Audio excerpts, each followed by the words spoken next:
Welcome back to Pro Wrestling Review. That's right, we're three heavily medicated white kids. I'm Brian Krasner from the Daily News. With us, as always, is to our left Jim DeBruzzo, and the man whose court-appointed ban from Pro Wrestling Review is now over, Sam Panico. Howdy. As you can see, Rennie and Tom are not with us this week. I don't know.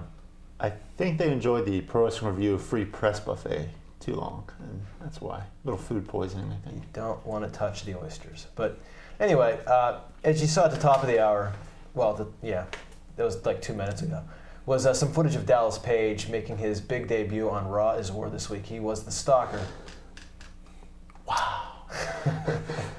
Well, stalking the Undertaker's wife. I will say this. I think this was a surprise. I mean, I wasn't expecting Dallas Page at all. And I'm surprised they went that direction, to be quite honest. Yeah, I guess I was kind of surprised too, considering, he has a wife at home. I guess. I don't know. I'm not sure. A highly publicized wife. It's because of him and his wife that Mark Mero left the WWF in the first place. So DDP causes home life problems everywhere. So to me, it made sense he was the stalker. Me, I'm just angry that he stole Mick Foley's gimmick from the ravioli commercial by riding the Undertaker's bike out. He should have just stolen the line too. Oh, it's me. Are you surprised? But luckily that top he wears covers his flaking skin. So we're all a lot better off that he's not wearing that vest and with the picture of himself on it. Well, actually, we got an email from somebody. I don't remember the kid's name, but he said that when he was watching the stalker footage and he saw the stalker's spindly little legs, that he knew it was Dallas Page. And I can kind of agree with that. I mean, there was some word came out during the afternoon that Dallas Page is in the building, and nobody really seemed to be letting on to what his role was going to be. I thought he was going to cost Kurt Angle his King of the Ring qualifying match. It would have made sense. I mean, he's been kind of doing the whole Shane McMahon thing, but instead he was a stalker. Yeah, that brings up a question. Obviously, you think this leads to a WCW invasion angle, or, I mean, you can go either way. You can go either that way, or Page is just in the WWF now going after The Undertaker. I mean, which way do you think it's going to go, and do you think Page would be better served leaving the invasion angle? Well, I think they made it pretty obvious, at least the commentators did, if they're to be believed. Jim Ross and Heyman, after the whole angle took place, as Paul Heyman said, well, this is the first shot in the war of WWF versus WCW. So, nothing like taking that Lance Storm debut for granted, but nonetheless, I guess he's used to it by now. No, it's true. It just doesn't make any sense because it depends on where you want to position. If you want to position WWF as the baby faces and WCW as the heels, that would make sense if both groups had TV, but both groups aren't going to have TV, at least for a while. So it doesn't really make sense. And I don't think fans today are ready to have one whole company be baby faces and one whole company be heels. So they're going to cheer for who they want to. I don't know. They've been making a lot of really monumental booking mistakes.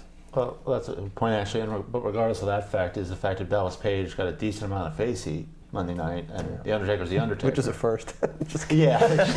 Well, once the shock wears off, he should be booked. I think it's a good thing because as much fun as people make of Dallas Page and for how old he is and how he has like rollerblade or knee pads on, as Tom Zank would say, I think that he actually has a lot of professionalism and he can put together matches with guys that are limited. He had a really good match with Scott Steiner before WCW ended, and he's professional that he makes his matches look good. So I think his matches with Undertaker, besides just the intrigue of him coming in and being new, they're going to be well-worked matches because he's got to think. And it's his first match in WWF. I had to think about the name there. But I think that at least it's going to deliver match quality-wise.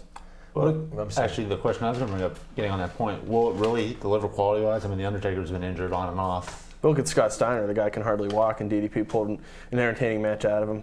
Most of the entertainment for me was hoping that Steiner would snap again and choke him and put his thumb in his eye. But, I mean, we all get our entertainment from different sources. But just going back to what you mentioned about booking mistakes, they made the point a couple weeks ago to have Shane McMahon seem like the guy who was the one stalking the Undertaker's wife. And so whenever he came to the Undertaker and told him I had nothing to do with it, it wasn't me, well, does this kind of put the onus back on him now? Because, if Dallas Page is the stalker and this is supposed to be the big shot, the first shot of the WWF-WCW war, I think that's got to point back at Shane McMahon. I mean, if this was just going to be a situation where Page was coming in just to work for the WWF, then I wouldn't think it would be a big deal, but now what? It'd be interesting in that if it was, this would be like Shane's first step would be to keep Undertaker so distracted that he wouldn't help in the war. And if the invasion was already on and this angle had started partway through it, it would make sense. But nothing they've done to me has made sense. The matches have been great and the storylines have been horrible, which is a direct reverse of how it was before, where the matches were all horrible and the storyline will get you through. So it's either you can either have this, you can have this, and I'll still be in the middle bitching. So whatever. We'll give Dallas Page a little credit. He put on a reasonably entertaining monologue, and the thing that I expected. He still may be talking. That's true. But I mean, he kind of got away from that whole psychotic aspect of a stalker angle. I mean, he explained why he was a stalker there, and obviously Dallas Page isn't going to play the psychotic anymore, and nor should he. But obviously he said what he said. He obviously going after the Undertaker, the biggest name in the WWF. Meanwhile, Triple H sitting at home holding his knees, screaming at the TV set. Yeah, Jericho and Benoit on their way, back down the ladder. Thanks. They'll say hi to Page on the way, I'm sure. The other thing, I thought that the stalker was Gangrel, because whenever they showed him in the mirror and it says, "I know who you are," there was no reflection. That's a good point. But anyway, okay. So they got a good laugh at the gym, but what translates to a bunch of indie wrestlers and what translates to TV doesn't always work. Not much translate to TV. No, it doesn't. I've learned that. The other thing I guess you can kind of take out of it from watching Page is it's apparent how much more scripted WWF is than WCW. From the time he started talking to the time he finished, granted it was a little too long. Everything he said seemed to have something to do with why he was doing what he was doing. There really wasn't a whole lot of downtime. They probably could have cut a couple lines out, and it still would have been as cohesive, and it still would have made sense.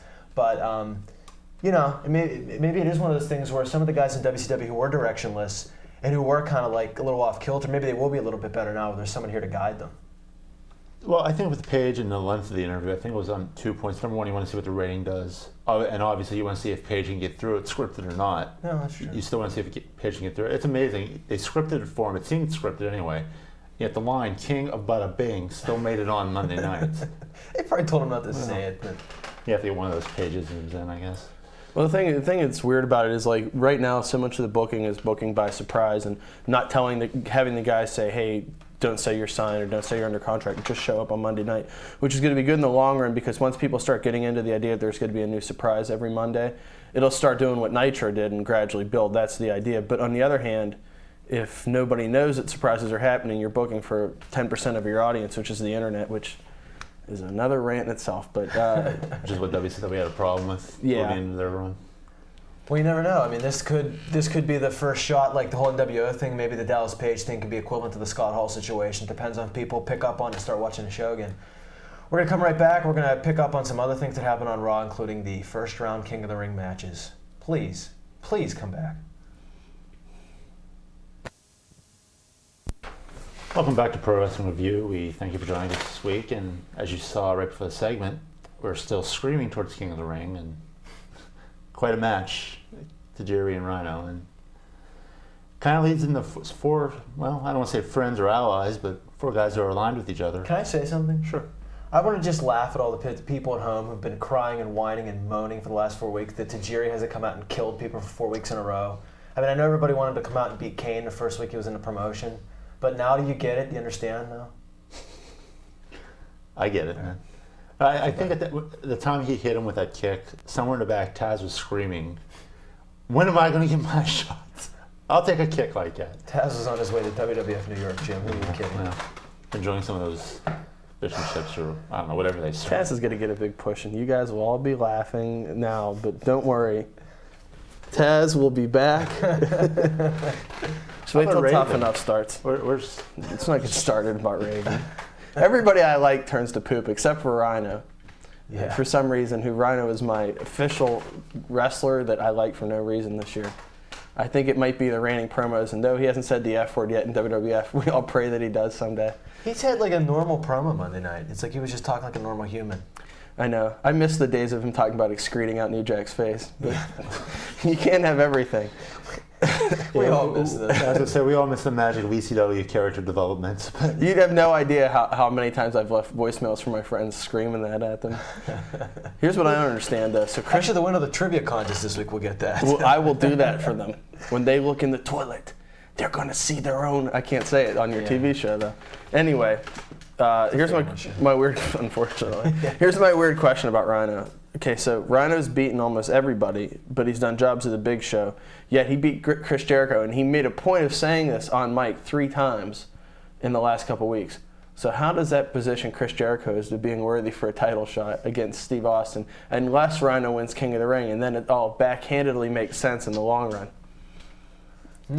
That's what I'm talking about, booking mistakes. It's all because I honestly, just the time of that, I don't think Ryan has a chance in hell winning King of the Ring, and I don't think he's ready for it right now, to be honest. And neither was Billy Gunn, Jim, but stranger things have happened. Yeah. Billy Gunn will never be ready. That's the difference. Billy Gunn had more experience, whatever that means. I heard millions of little girls twirl their rubber bracelets when one of the Hardys, which I can't tell them apart, so it doesn't matter, lost last night. It was a good match, and I like how Kurt Angle has become the All Japan influence in WWF, clotheslining guys in the face and dropping them on their heads. Yeah. So I enjoyed that match. He actually has a very nice moonsault. Mm-hmm. He gets more height than, well, he gets a lot of height. Well, we did see 4 King of the Ring qualifying matches Monday. One of the one, as we saw at the top of the hour, or whatever. We saw it a couple minutes ago. Everything was at the top of the hour. It was Tajiri doing the honors to Rhino moments after kicking him in the head. And as you mentioned, Kurt Angle beating Jeff Hardy. Sorry, kids. We also had Christian going over on the Big Show. We'll get back to that in 1 second, vigorously. And we had Edge beating Perry Saturn. Let's go talk about the Big Show for a couple minutes. No, before you get into that, can I say one thing real quick about the Jerry Rhino match? All right. I believe it's called the Tarantula, where you takes him to the ropes. Great setup into that, moving into the ropes, by the way. I just wanted to mention that. Never saw that in ECW, by the way. Yeah. Building on It was the similar to something the Big Show did last week when he did the tarantula. Yeah, right. That was after a springboard moonsault, right? Said we were heavily medicated. The problem with Big Show is even when you put guys over on him, and what they've been doing with him is using him to get guys over, it doesn't really help, because when you put him in against Rhino, it makes it obvious how small Rhino is by comparison. And when you saw Rhino in ECW, everybody that saw him there said, "Oh my God, Rhino's a huge guy, and he's going through guys like it's nothing." Rhino up against, I don't know, Spike Dudley, let's say, the size difference there is a lot bigger than Rhino and Big Show. And Big Show, unless these guys, he's really bumping for these guys and he's making their offense look credible, which I don't think he knows how to do, it doesn't really do anything for him. It was cool Benoit beat him and he got his win back from WCW back in the day in that horrible Clash match. But on the other hand... Is that the 22nd one? Yeah. Okay, but on the other hand, it was just like, nobody gained anything from it, and nobody takes Big Show seriously. I mean, I don't really know what you do with him. It's unfortunate WWF got stuck with him and Mark Henry, and they're going to be stuck with him for a long time to come. Though Mark Henry could prove everybody wrong when he comes back from Ohio Valley. But well, I think you hit the nail right on the head. You got a big problem with Big Show. I mean, you got a huge. No pun intended, but yeah, you're absolutely right. What do you do with him, and what can you do with him? And if you send him to WCW, he's going to doom that concept before it even gets started. Yeah. He's almost one of the guys that you send home and tell him to just enjoy a couple of years off, and you bring him back. I mean, bringing back at Royal Rumble was a nice surprise, and it got a little pop from the crowd. People actually seem to like him, but then once they get to see enough of him to remember him, they remember why they didn't really like him that much. So he's an albatross, pretty much. And the big problem was he didn't improve one iota when he came back. No, he didn't. You got to imagine his best year was his rookie year, in effect. Yeah, and you got to imagine that guys like that are up there busting their ass are thinking, "Oh, here he comes again." What about that moonsault he used to do at the power plant we heard so much about? Yeah, he mentioned that actually in a conference call that TNN did. He said that he did that at the power plant, and WCW wouldn't let him do it because they were afraid he was going to kill somebody. WCW has made good decisions. Then we haven't documented proof. Yeah, that's right. So there you go. Yeah, I don't know. It's funny because in my column last week, I was kind of going over who the stalker could be, and I mentioned one of them could be the Big Show for no real reason at all, other than there was some history between Undertaker and Big Show. And, you know, I don't know. Part of me, after doing that conference call, too, I just kind of feel bad for the guy. I mean, he seems like a nice guy, you know. He seems like a good human being. He's just fat, and I mean, I don't mean it in a bad way. No, I mean, I'm not trying to make light of his weight problem, but I mean, it's something he cannot control, and it affects his ring work, obviously, and it affects everything he does, and it's just, you know, he may be working hard, and he may, like, I think you mentioned that conference call about diet and exercise. Getting back to that, you know, it's all well and good, but I mean, what do you do with him? I mean, it's not working. You can't rehab him and you can't bring him back with a new character because people aren't going to forget somebody that big. It's not like Bob Holly, who they brought back as a totally different character. Yeah, and it was okay. I forgot to tell you, Brian, I know why DDP is stalking Undertaker. The guy that runs the flower shop at my parking garage at work explained it to me. He told me that what he heard Okay, and if he's watching, he's gonna probably kick my ass. I'm not really making fun of him. I just thought it was really weird. I never heard this, so it's odd. He told me that Sarah Undertaker, which that's become her name now, used to be DDP's wife, and that's why all the things in the stalker said that I had her once and I'll come back and bring her again. That is DDP's ex-wife that he talked about in her book, and he's like, "Did you read DDP's book? It's all in there." And I was like, "No." So, in case you want to delve through 276 pages of BS and to find out the whole reasoning behind it, don't do that. I've read the book and it almost ended my marriage. We're going to come back. We're going to talk a little bit more about Raw and the main event of King of the Ring. I like to call it the Pro Wrestling Review. I am Sam Panico, guest host and general bitcher this week, and we have Jim and Brian as always.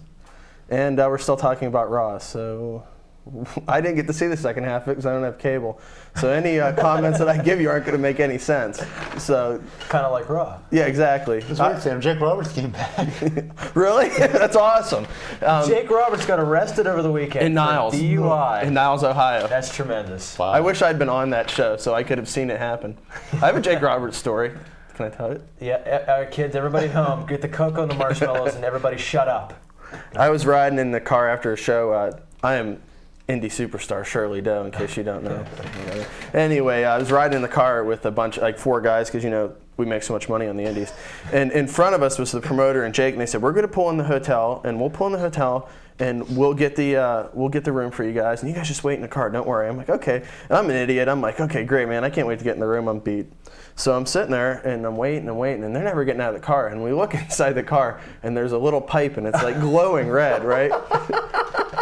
And it's just glowing, and I'm like, "Oh my God, Jake!" First of all, a normal person's reaction was, "Oh my God, someone's smoking crack." But when you're an indie wrestler, you see this stuff all the time. So I'm like, "Okay, whatever, man. Let's just wait. Let's wait it out." So Jake's like, all of a sudden I see a cop car pull up, and I'm like, "Oh no, I'm not going to get our hotel room." Not, "Oh my God, Jake's going to get arrested." I'm only concerned about me. So then Jake finishes up. The cops follow us, and they're like, "Hey man, we're going to go to another hotel because there's police all over here." Okay. 8 hotels later, I realized that we're not getting a hotel that night. So we got away from them and we went to Walmart, and I found like the Steve Blackman with the white shirt on. So really, the story had a good ending. We met up with Jake the next day when he was passed out in the locker room after he put his head through a wall, and that was in Zanesville. So he has bad luck with Ohio. Anyway, wow. Sorry. Back to Raw. Yeah.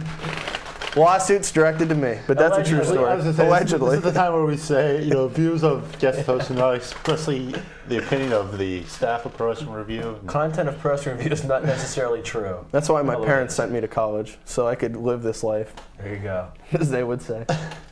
Boy, I'll tell you what, when we do the outtake show, it's going to be long. It's going to include the names of all the guys you're in the car with, first of all. I can name them right now. They weren't smoking. There were only 2 guys in his car. One was a promoter. Anyway, he paid me $110 for the show, so I can't complain. You know what I mean? No. So anyway, I can make a lot of rude jokes about that amount, but yeah, it's better than $10 thrown over a bathroom stall. Trust me. Well, you have a concussion thrown up in the toilet. But anyway, my biggest problem with Raw, look at that SIG, dude. Did you like that? I've been practicing for the next time I come on. Chris Jericho and Chris Benoit, for some reason, have gotten the most ass-backwards push I've ever seen into being number 1 contenders. It worked when they were in Canada, but when they came to the U.S., the biggest problem was keep them over and keep them strong. And instead, they've gotten the Jim Cornette push of losing before the pay-per-view 3 weeks in a row. Yeah. And it doesn't work that way. I'm sorry. I don't take either of them seriously, and I love both of them. And the problem this week too, speaking of Jim Cornette, if you trust that Jim Cornette booking, and I do in this case, after Jericho and Benoit got Austin to tap to the Walls of Jericho crossface combination, ain't no way in hell either one of those 2 guys are walking away with the WWF title, which I didn't think they would anyway. And the other problem is that everybody wants to talk about how there's no traditional face-heel structure anymore and fans are smart. Well, maybe Vince Russo would like to say that, but I think we've been proven that there still needs to be a face-heel structure. And to me, if the champ, heel or not, goes into fighting 2 of his greatest opponents who are teammates and tag team champions, then your average person, not knowing any of the storylines, and your casual fans get to buy it and say, "Hey, I like Stone Cold, I'll watch this." Why is Stone Cold fighting 2 guys? Yeah. Oh, Stone Cold's going to fight against the odds. That doesn't make him a heel. And they've done some really funny things to make him a heel. I mean, the stuff with Tajiri was great, and the stuff with his wife is really funny. And I just don't understand the logic behind it. I could see them starting a little rivalry between them, like where you do the Bret Hart Lex Luger thing, where one gets a shot at the beginning of the show, one gets one later. Which was a good idea whenever they first brought it up a couple weeks ago. Yeah, because it slowly builds heat between those two guys as to who wins first, and I'll give you the shot first. No, I will, and maybe they have to fight each other to see who goes first, something like that. But to have both of them together at the same time, when we've already proven that they're a cohesive unit, and they're so good of a unit that they can win the tag belts. If they lose and they're 2-on-1 against Austin, that proves that anyone can beat them as tag champs. So then you've already devalued 2 belts at once, which is something that Vince Russo only dreams of as he books down in Australia. Well, we are taping this before SmackDown. I think they are going to lose the belts on SmackDown. I don't know if the match is still on. As you see this, you'll know the result. But I think it was Ring of Tom last week brought up the point, just to backtrack, that Chris Benoit and Chris Jericho weren't getting the reactions in the United States as much, and there were some questions brought up, at least in some internet circles. Maybe these guys aren't as popular, maybe they don't deserve to be in the position they're in as the top 2 faces. Having said all that, go back to your point, why are they losing at any point? See, I think Jericho is. I think Jericho's every bit as popular as The Rock. Yeah, I agree with that. I agree with that. And I think they're improving as far as the story goes. I'm just bringing up a point. If the WWF even 1% of an opinion believes that, like Sam said, why are they losing? That's the other thing is, he could be as popular as The Rock, I believe. And when he comes out, he has the catchphrases. Plus, he has the advantage The Rock doesn't have of that 3% of the overall audience that are on the internet cheering for him. Right. All 10 of them. So anyway, the biggest problem is, though, so we're pushing him as the top face. Then why make him look like an idiot? And we know Rhino's getting some kind of push, but there's other people Rhino could get pushed over. Yeah. It's the same thing I said to Brian. He's going to disagree with me because Taz is on TV for 3 hours a week. But Taz hardly ever wrestles. And though I love Taz, the 2 times he's wrestled on Raw the last couple weeks, he's got a really good reaction from what I've seen. I see Raw for like a half an hour when I'm doing cardio, so I don't see it. But I mean, there's guys that do get a good reaction, and for some reason they're not being used to where they should. It almost seems if you start getting momentum, like Rhino was getting momentum, then he started doing jobs. Why? Like, it's the same thing as like if Goldberg had gotten that kind of momentum and they had derailed him at some point, which they eventually did, and we know how that went, and that was a big mistake. But there needs to be a gradual build and not derailing things when things don't work right away. Well, I brought up an opinion, I guess, a couple months ago now that they're going through these stories so fast anymore, and this had to be maybe a month or 2 ago. You think that's what they're doing here? I mean, they're not even completing stories anymore. I don't see how they could. I don't see how they can and get away with it because after they're trying. And you know what? We'll get to this next segment because we're running out of time here. But if Steve Austin wins this match convincingly, I think Steve Austin will walk away with the belt, and you can still save face somewhat for Jericho and Benoit and make them contenders the next 2 months. But you're going to have to figure out a way creatively to get Steve Austin out of this situation with the belt and with Benoit and Jericho with some sort of modicum of credibility where you can push one in July and one in August. How do you do that, I don't know. But if you don't, what the hell does he go on to? There's nobody logically positioned for him to move on to. Because only 20,000 people ever saw ECW. And it's a good thing they had bad ratings because no one saw when Mikey Whipwreck was the champ. So they can do it all over again with Spike Dudley. Oh, no. That's what the guy that runs my parking garage told me 2 weeks. So maybe I'll come back. Maybe we'll bring him on sometime and he can tell you. But, I mean, it makes sense. You can redo all the old angles and no one has really seen them. Except for 1,000 kids in a bingo hall in Philadelphia. Well, we're going to talk a little bit more about the King of the Ring pay-per-view itself. We're going to make some predictions right after this. And the Pro Wrestling Review Trivia Jug Band isn't here this week to sing their song, Hey Kids, It's Trivia, but we'll get through. What show was that off of? Emmett Otter's Jug Band Christmas. Yeah, that's I'm just winging it here. The answer to last week's question that we revealed on the show was which wrestler had who was the only wrestler that had figures made in for I don't know WWF, WCW, and ECW, and he's currently whispering sweet nothings in Sam's ear right now. That's right, it's Raven. Sam just kissed him. Promising I'll push someday. Anyway, this week's trivia contest, the winner will receive from the original Pizza Works 1 large pie with 1 topping, an order of chicken wings, and a 2-liter bottle of carbonated beverage. And you can redeem that at any of the outlets, Jefferson Hills, Findlay Village, Vosburg. And this week's question is... we spoke about the stalker in the WWF recently who became Diamond Dallas Page. But back in 1996, there was another stalker in the WWF. Who was that person? I'm not sure, but I think that angle sucked at one point. I'll just say I was in Wheeling when he debuted, and I'm... Ooh. Can I give a clue? He was from the environment. Okay, well, that's a good. I like Was that the heat stroke wheeling? Yes. Okay. We'll talk about that. If you're wondering what to do and answer that question, if you're honestly wondering what to do, you're watching the show for the first time, go to ProWrestlingReview.com, click on trivia, you'll see 3 more questions there, answer all 4, mail it to ProWrestlingReview@lycos.com with your name, address, 4 answers, and, well, send us some commentary. Let's just point out your name and address. And city. I'll throw in another prize. City. If you win and you live near Finleyville, which is where I live, you can come to my house on Thursday night and watch Big Japan tapes. Ooh. There you go. We actually got a letter from someone last week who lambasted us for not doing anything about Japan. So Well, I'll do that this weekend. But that's it. That's how you do the trivia thing. So please enter right now to win pizza. Do it now or suffer. What's that? Celebrity Jeopardy. We'll get back to that in a moment. We were talking about Raw and King of the Ring last segment, so we're going to actually talk about King of the Ring now in all 3 matches that as of this taping they've announced. Nice job building that pay-per-view, fellas. Hey, they still got SmackDown, as we're taping anyway. All right, well, we have 2 tournament matches we know of, and granted, all 4 of these guys are in the same stable, sort of together, Team Eck and Rhino. So are they Team Ecker now, or Team Wreck? I have no idea. Team Eckerd. Yeah. All right. Everybody at home, delete that piece from your tape. We have the 2 matches that are left. We have Edge against Rhino, and we have Angle against Christian. Where do you guys see these 2 matches going? Well, it depends on... Well, no, it doesn't depend on it. I don't think Angle's going to win. I think it's going to be Edge and Christian. And whoever they decide it's more potential as a single star will win the King of the Ring. And I think somebody will cost Angle the match.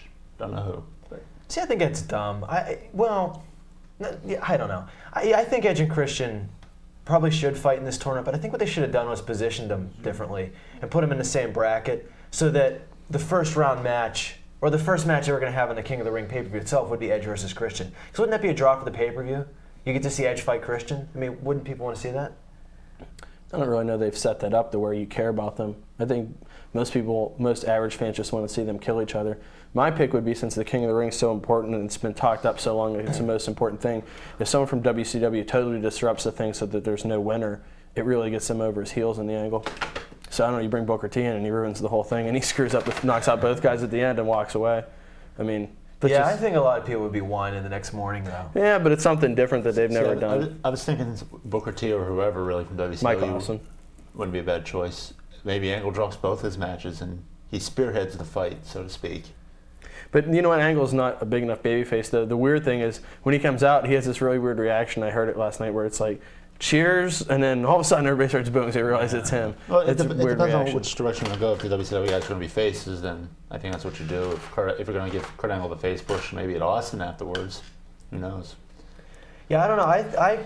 I'm going to go a more traditional route and say that both of these matches are going to go. I mean, there may be some interference in the Kurt Angle match. That would make sense. But I think the interference is actually going to happen in the Kurt Angle Shane McMahon match, where maybe it makes a little bit more sense. Honestly, there's 4 matches. You forgot all about that match.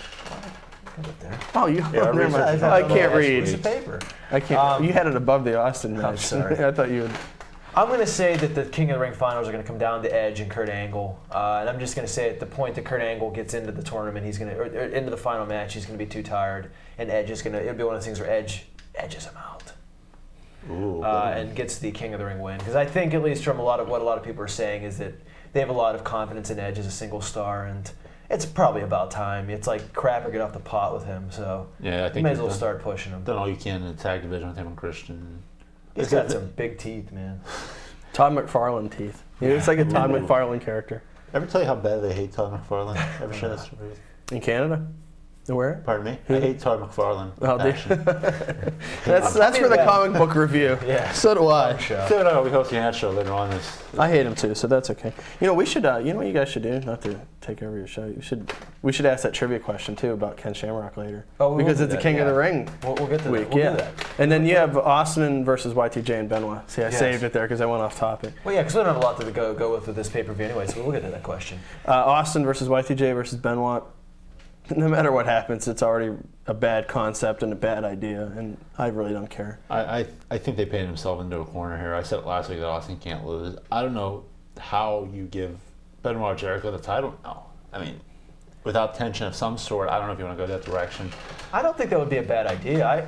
See, they've already kind of blown my idea. My idea was sort of to have Dallas Page debut and disrupt the world title match and have Austin have him cost Austin the title. So then you can kind of, push Austin to the side for the July pay-per-view and have him fight Page, and have Benoit fight Jericho for the title. And it's a nice tease because everybody knows that Benoit and Jericho came from WCW, but that would have made sense, Brian. I know. That's why we did I this think show. the only thing you can do, I think Benoit is more ready than Jericho. It's not going to happen. I think Benoit wins the belt, though. I mean, See, I think the other way around. I think Jericho's more ready than Benoit because I'm talking total package-wise. I don't think the fans are ready to accept Benoit yet, quite at that level yet. I think they probably will eventually, unless he gets sidetracked, which is definitely a possibility. But I think that Jericho's definitely ready for this, and I think that if they put the belt on him, put him on it for 2 months. Let him win the belt. I was going to say 2 weeks. I think 2 months. I agree. I let him go into SummerSlam. Have Jericho Austin build that as your big SummerSlam main event. Have Austin get his belt back because you have The Rock coming back, and that's going to be your next big money match. So why not build to that? But it's not going to happen. Austin's going to retain the title. Yeah, he is. I mean, I think it's a bad situation all around. I mean, I think you're going to have a great match story if Jericho or Benoit wins, and you're going to have an absolutely godlike story if Austin's going to come away with the belt. The biggest problem is I think everybody was hoping that WCW would be up and rolling by now, so they kind of forgot about worrying about their own company.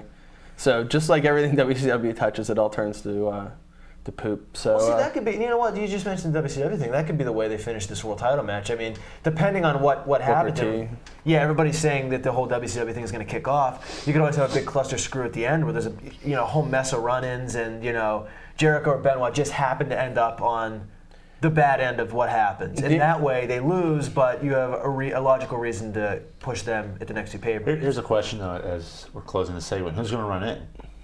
Besides Lance Storm? I mean, a whole mess of guys. Booker T, Mike Awesome. I agree. I think all three of us will enjoy that. I think it's the best way out. But the internet fans are going to say, well, nobody cares about these guys. And the WWF title's always been pushed as something so important, too, and untouchable that it would be something interesting. But it's like, your average fan doesn't know who Mike Awesome is. True.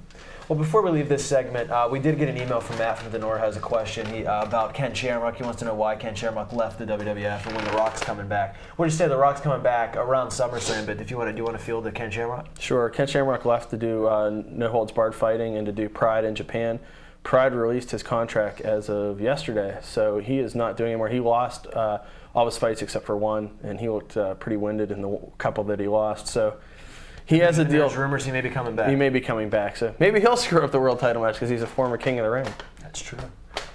Well, we're going to come back. We're going to talk a little bit about it's a little bit of a mishmash segment. We're going to get into some Japan, and we're going to get into some indie stuff. So please return. Wrestling this week, along with your regulars, Brian and Jim. that's us. Every time we come back from this segment, we all adjust ourselves in our chairs. I've been trying to do this, so it looks like I'm lackadaisical, and I should have like a cigarette and be like, whenever the Japanese guys get, when the Japanese wrestlers guest, they always have a cigarette, and everyone's like, and they're just like so nonchalant. That's how I should be, but I don't smoke, so it ruins it. Anyway, this segment is our mishmash segment, as I've been told. So I was told to speak about indie wrestling. And though I could go on for hours about the politics and the great online backstabbing warfare that goes on, I'm going to try to be positive. And all for $20, by the way. That's going to come out in the 12-tape volume. Oh my God! You have no idea the stress.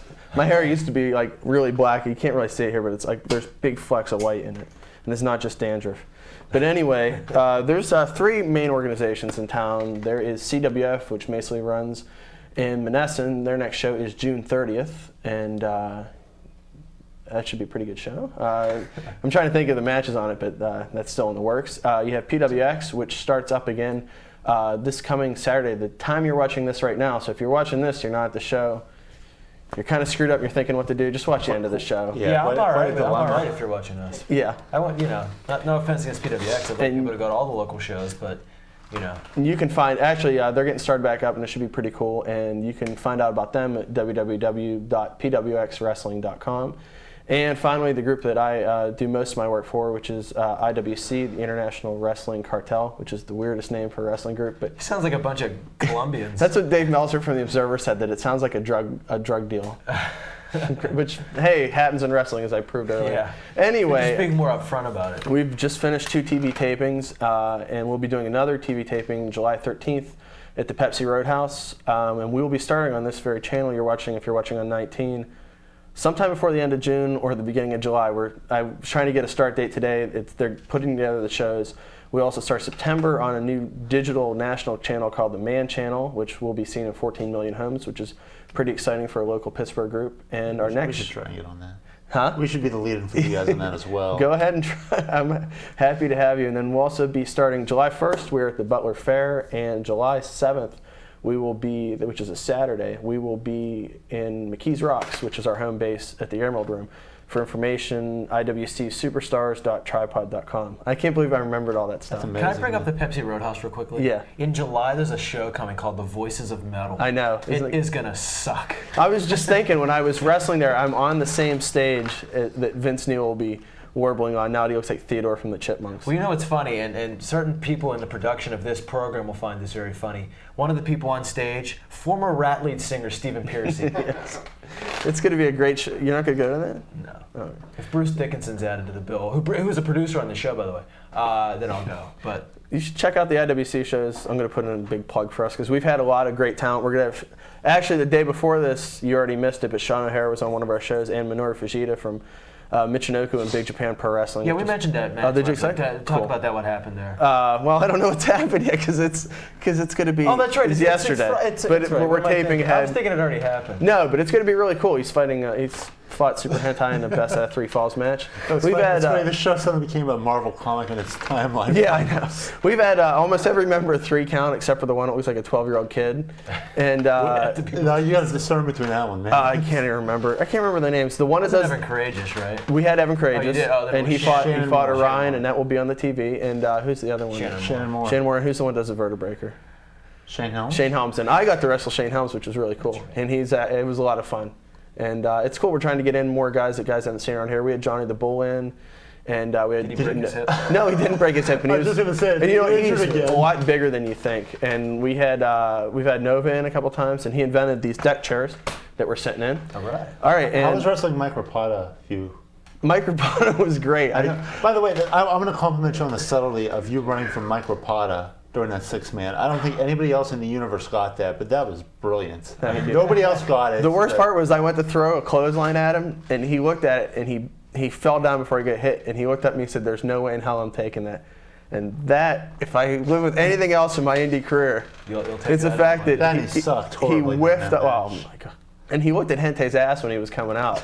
So if he's watching the show and he's going to deny it, but I have pictures. He is looking right down at the ass. All right. Anyway, Let me ask you. should I mention Japanese stuff Yeah, too? I was gonna say, let's get off the indie thing real quickly. We mentioned this on the show last week with Keiji Muto winning the Triple Crown. Yes. Talk about that, what it's going to build into. Muta won the Triple Crown, which is a big thing because All Japan and New Japan are doing an interpromotional thing. The day before, All Japan won 4 matches to 1 in an interpromotional series, and they won all their interpromotional matches the next day, except for Muta beating Tenryu in a match. And the weird thing is Muta's knees are shot. I mean, Muta is done, just about. But he went 40 minutes the day before with Hase in a really great match, and then he beat Tenryu. So the plan is now he's going to fight Chono, and they might have him work more of the New Japan guys to get over, because it's the first time an outsider's ever won the Triple Crown. And the only other 2 guys that have won that many titles are Tenryu's done it and Vader's done it. And Muta's also won the NWA belt, so he's had a really great career. Yeah. But it's going to be something interesting and something different to see. And he's also going to be working a lot of smaller shows. And Pride's going really big too, which is the biggest thing. Pride and K1 are still Yeah, really you hear so much more about them now. Is Pride shoot fighting? It is, but not every match is a shoot. It just depends. Some of it are. I mean, the New Japan World Champion defended his belt in the shoot against a guy from Noah, which is another big promotion, Takayama, and Fujita fought. And it's pretty wild that you put the belt on the line in the shoot. And I think we're almost out of time. So Yeah. I got some Japanese stuff in. So There you go. There you go. Make people happy at home. Well, we're going to come back. We're going to talk. Well, actually, we're going to go into our rant segment because the show's almost over, kids. Get out your Kleenex. I know, I'm sad too. We'll do our rants when we come back. But I'm going to talk about something this week. It's going to probably piss Rennie off when he sees the show. That's great. I want to talk about Mick Foley's book. I bought it last week and I read it. And aside from being a good read and me reading 500 pages in 4 days, the book itself is pretty good. A lot of the wrestling stuff, sort of like his first book, a lot of essays. It seemed like a lot of essays put together, but it was a good read. The thing I wanted to talk about is Mick Foley, toward the end of his book, kind of, I don't want to say challenged the PTC and Brent Bozell, but he made a case for wrestling, and he did a great job of it. And the reason why Mick Foley did a great job of it, because he did his research, he brought up the position of the PTC, he brought up there was 4 murder cases he brought up, one of which was Lionel Tate, which we talked about before. And basically, Mick Foley just completely, through research and facts, completely dismantled any claim the PTC had about blaming wrestling. And I just think he did a great job on it. He put time and effort into it, and he did a fantastic job writing, researching, and putting the whole thing together. And I just want to commend Mick Foley for that. And for any of you out there who want to defend wrestling, and I know I want to a lot of times, go read it and just take it as an example. Get your facts straight, do your research, because when you do that, if you're fighting against the PTC, Mick Foley basically proved they don't have a leg to stand on. And just like I said before, Mick Foley, great job, a pretty good book altogether. But again, thank you for a great, the time you put into it, the effort and the research, and thank you for defending wrestling. It was a job well done. I don't think it upset Rennie. I think he was more upset that he kept shilling his book on the show. Well, it seemed like It was a good read. So that's a good point. We mentioned earlier Chris Jericho and Chris Benoit kind of fueling up for their big title match this weekend. And, it's nice that these guys are finally in the main event of a pay-per-view. It took them long enough, and so they're finally here. But it is quite obvious that depending on how they handle situations this weekend, this could be the end of their push. And as much praise as we've been heaping on the WWF over the last couple weeks for how well they've done things, about how maybe the storylines haven't been great, but the product has improved over this past month. It's much better than it was, a week or two after WrestleMania. And that's good. They're making some positive strides, and they're starting to use some guys, like Jericho, like Benoit, like Spike Dudley, like Kurt Angle more than they had been, like the Dudleys, that they're putting back into that spotlight that I think they should be doing, and I think is the right move. The thing I'm worried about is the ratings keep dropping. Now, to me, I don't think it's a big deal. I just honestly think wrestling is starting to go back to its core audience again. I don't think it's the multimedia phenomenon it was a couple years ago where any casual fan will turn on the show no matter what. I just don't think the casual fans are as interested, and that happens because this business is cyclical and always has been. But because of that, and because the ratings are dropping, hopefully the WWF doesn't abandon its plan and pull Jericho and Benoit down from their main event spots and pull a Spike Dudley away. There was a really stupid comment I saw, I think it was on the Observer's website this week, where they were talking about how Spike Dudley opened the show on Raw and how he was put in the main event. And he said, well, that's a great way to reward someone like Spike Dudley for the big rating he popped on SmackDown. A shot because SmackDown didn't do so well. Well, so what? Spike Dudley has done a pretty good job the past couple weeks, and that's saying a lot for me, a guy who, when he was in ECW, I couldn't figure out why the hell they were doing things with him because I never thought he really had anything. But since he's been in the WWF, he's proved that not only can he break away from that sort of silly little brother gimmick he was doing, but he's not a bad wrestler. He takes good bumps, and he's a good talker. He's done a good job, as a lot of the other guys they've done things with now. There should be no panicking over the ratings. Keep what you're doing. Stick on the path. The WWF's on the right track. It just depends on what to do after this weekend. All right, it's my turn. You guys were remiss this week, and this is my rant, in mentioning the most important wrestling news that happened all week, and that's WrestlingVixens.com. For the first time, I get to see Tammy Sitch and Missy Hyatt naked on a website, and Kimono Wanalea, and do I? Anyway, that's that rant. Secondly, my other rant comes to you guys, and I've been waiting to do this and tell you about this. This is from Hank Hudson, who is a noted wrestling personality in the area and a ring announcer on a lot of shows. And he said to me, I saw you on the Pro Wrestling Review once. God, I hate that show. And Hank's probably watching this now and he taped it. And I'd like to address Hank's comments to you guys. He said those guys sit there and all they do is bitch. Nothing's ever good enough for them. And that was generally the tone. I can't really. That's funny because that's usually what I see when Hank Hudson's done ring announce. I'm just referring to that, and I just been waiting to say it. And I was thinking the next time on the show I'm going to bring it up because it'll create that interesting dynamic of realism that Tough Enough is going for. Yeah. I'd like to point out we don't have the 87 cue cards Hank usually uses. And the 9-minute opening promo, but I'm sorry. And the glass table, but that's another story, or a can of corn. Anyway. I can't believe I said it on TV, and if you know the joke, it's really horrible. Anyway, My final rant is to mziba at bentcom.net, who sent these guys a letter saying, I just watched your show and Jim said you'd like to be sent tapes to review. Now, I'm not on the show that often, mziba, but I put my blood and soul into every match that I wrestle, and I steal as many moves from Japan as possible. So if you'd be like to send me videotapes, and so I don't have to pay $25 to them from Jeff Lynch, please send me an email at doe138@aol.com so you can send me all your tapes, and I'll get more tapes from my over 800 Japanese tapes that I watch and that don't make any sense or will never get over in this country. And that's pretty much it. That was rambling, huh? Yeah, that was all right. Smack hand cuts in my I just wanted to raise it. Maybe you guys can have him on as a guest, and maybe you can clear the air, as it were. Maybe it's an angle you guys can run where Hank and you have heat. He takes over the show like the NWO and destroys the set. All right, get out. Yeah, well, anyway, my column is in the Daily News. It's called Sharpshooter. You can read it online right now at www.dailynewsmckeesport.com. I will be doing a look at the King of the Ring tournament, what I think is going to happen, and why I think Hank Hudson should win the tournament. And that's pretty much it. I'm kidding. I don't care. Hank's fine. He's a good ring announcer, actually. ProWrestlingReview.com. Click on trivia. Answer those three: name, address, city. ProWrestlingReview.lycos.com. That's also where you send commentary. Sam, hit us with that question again. It is in 1996. Look at this. In 1996, there was a wrestler called the Stalker. Who played the Stalker? I'm Sam Panico, Shirley Doe. Wherever there's 5 people, $3 in a ring, you'll find me. And this has been the Pro Wrestling Review. You guys should finish it because it's your show. So I'll just sit here and play with my Raven doll. We're going to sing nothing. We're not going to sing anything. We're going to go. Let's sing Tommy Dreamer's song. Tom and Rennie, we'll be back next week after their planned hiatus. We will be back. Thank you for joining us. Quote the Raven.